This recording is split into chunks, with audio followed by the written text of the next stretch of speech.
Ear is the organ which helps us to hear. Ear is divided into external, middle and internal parts.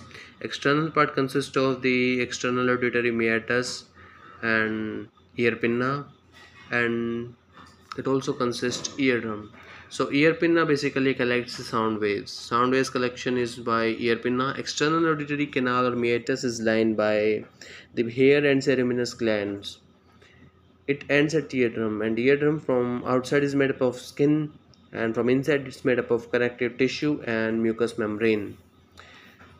It sends the sound waves to the middle ear.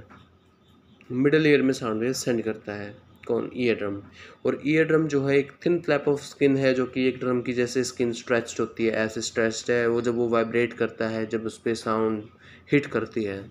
फिर next comes our middle ear. Middle ear में हमारे 3 ossicles होती हैं। 3 ossicles में हमारा malleus, incus, steps. Malleus is hammer shaped, incus is anal shaped, and stapes is stirrup shaped, and the smallest bone in our ear is stapes, which is located in ear, and the smallest muscle is staped ears, which is also located in ear.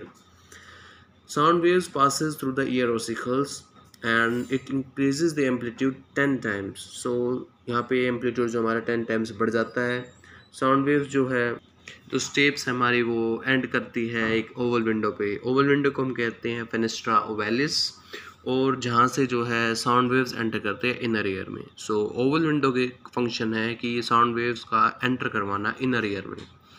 फिर Oval window जो है वो भी amplitude बढ़ाती है हमारा, वो 2 times हमारा एम्पलीट्यूड बढ़ाती है।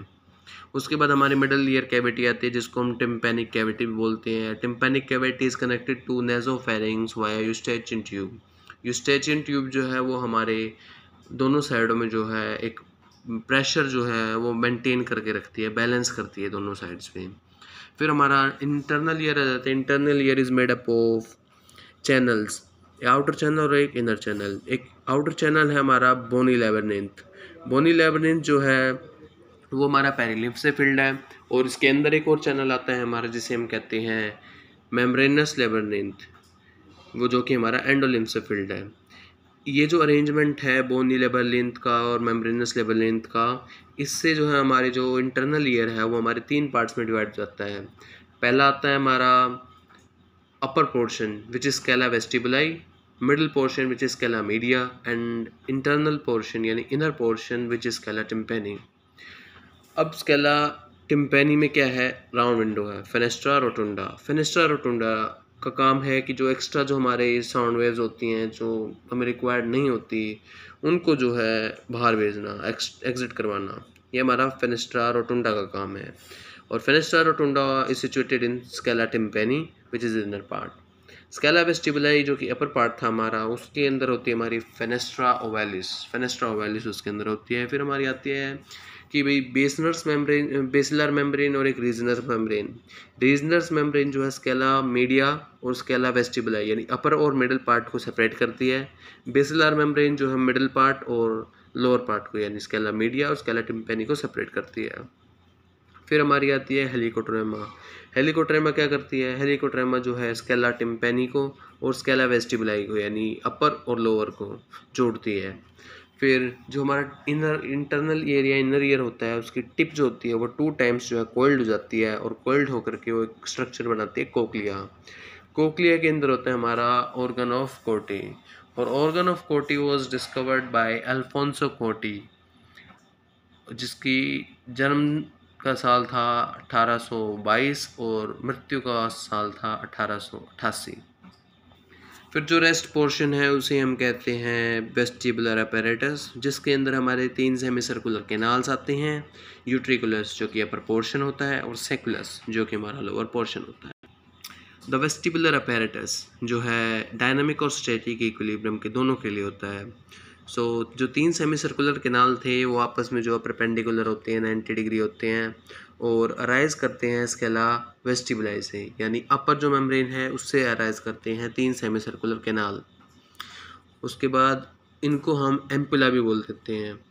एम्पुला जो है एक स्वोलन स्ट्रक्चर, सेंसरी स्ट्रक्चर्स होते हैं जो कि क्रिस्टा एम्पिलैरिस बोलते हैं, और जो हमारे डायनेमिक इक्विलिब्रियम में मदद करते हैं। सो क्रिस्टा एम्पिलैरिस CD हमने याद करा था DC मूवीज से।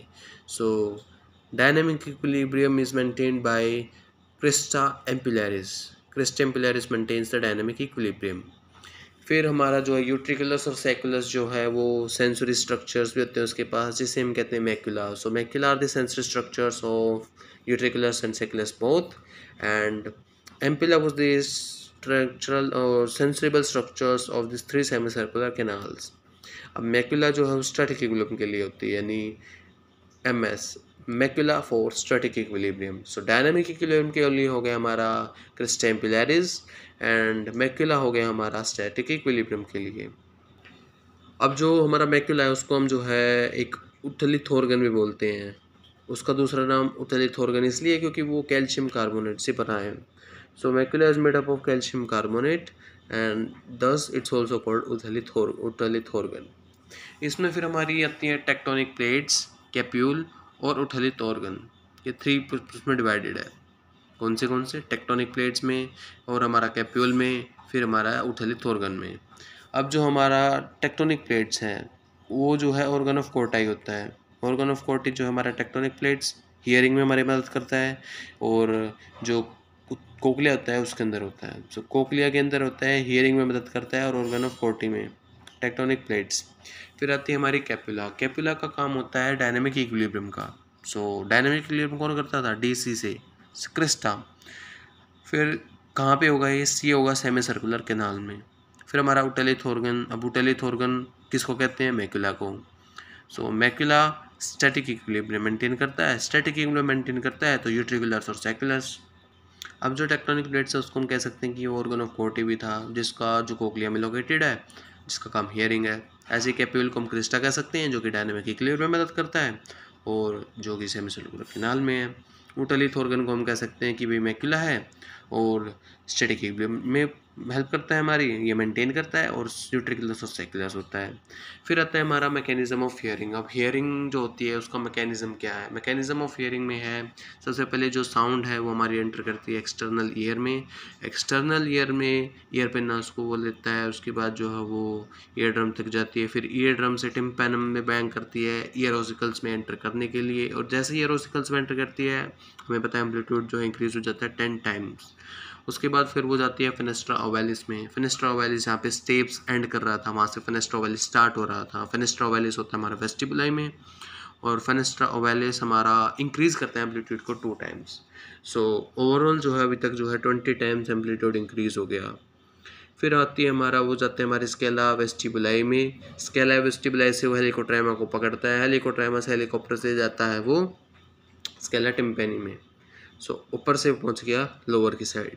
स्केला टिम्पैनी में जाकर के वो रिपलिंग करता है, डिस्टर्बेंसेस क्रिएट करता है हमारे पेरिलिम्फ ऑफ स्केला टिम्पैनी में। स्केला टिम्पैनी के जो पेरिलिम्फ होता है उसके अंदर रिपलिंग करेगा, डिस्टर्बेंसेस करेगा। फिर वो चला जाएगा बेसिलर मेम्ब्रेन में।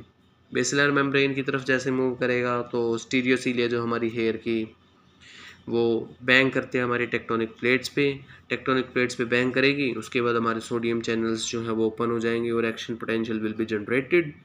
Then the transmission to auditory nerve occurs and enters the cochlear duct, और ये कोक्लियर डक्ट जो है एंटर कर जाएगा और रीच कर जाएगा हमारे टेम्पोरल लोब तक। टेम्पोरल लोब जो कि हमारे सेरेब्रल कॉर्टेक्स में होता है। Cerebral cortex has temporal lobe, और टेम्पोरल लोब में जो है कोक्लियर डक्ट से वो एंटर करके टेम्पोरल लोब तक पहुंचता है। हमने बता दिया फेनेस्ट्रा ओवैलिस का क्या काम था और फेनेस्ट्रा रोटुंडा का। फेनेस्ट्रा जो हमारे रोटुंडा है उसका काम है जो एक्स्ट्रा साउंड वेव्स होते हैं उनको एग्जिट करवाना इनर ईयर से, और ओवैलिस का काम होता है एम्पलीट्यूड को 2 टाइम्स बढ़ाना। Now some information on Alfonso Corti. Alfonso Corti was born in 1822 and he was an Italian anatomist who began his scientific career studying the cardiovascular systems of the reptiles. So reptiles के cardiovascular systems को study करता था ये, और उसके बाद इसने attention करी अपनी mammalian ear की तरफ, और mammalian auditory system में इसने जो है 1851 में एक पेपर पब्लिश किया जो कि डिस्क्राइब करता था एक स्ट्रक्चर को जो कि हमारे बेसिलर मेम्ब्रेन पे लोकेटेड है, कोक्लिया में, जो कि कंटेन करता है एक हेयर सेल जो कि कन्वर्ट करता है साउंड वाइब्रेशंस को एक नर्व इम्पल्स में। सो नर्व इम्पल्स में एक ऑर्गन है जो कि कोक्लिया में है, जो कि हेयर सेल्स कंटेन करता है और जो साउंड वाइब्रेशंस को नर्व इम्पल्सेस में कन्वर्ट करता है, जिसे इसके नाम के रिस्पेक्ट में कहा गया था ऑर्गन ऑफ कोटाई। और ही डाइड, और अल्फोंसो कोटी डाइड इन द ईयर 1888।